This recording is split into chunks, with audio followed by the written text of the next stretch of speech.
Bell fans na nalungkot dahil ni-announce ng dalawa ay last movie na nila together. At mutual decision daw ang kanilang paghihiwalay. At sabi nga ng mga netizen, I cry about the Love Team breakup.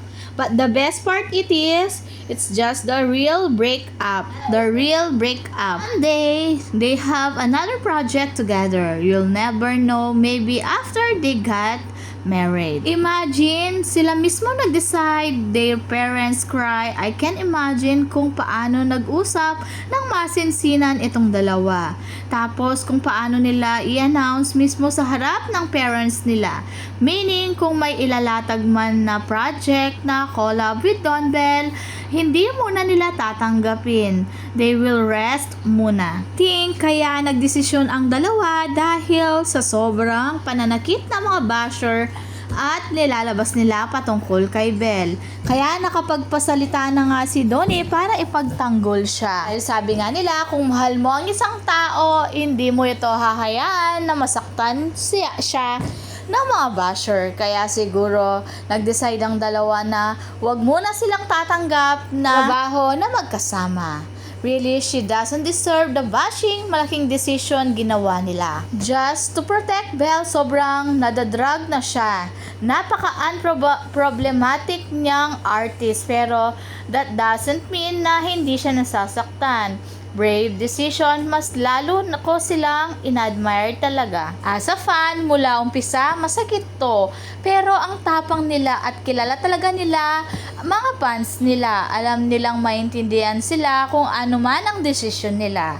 Goodbye for now, maghihintay at susuportahan kayo sa kahit anumang tatahakin nyo. It's a bitter announcement for us fans.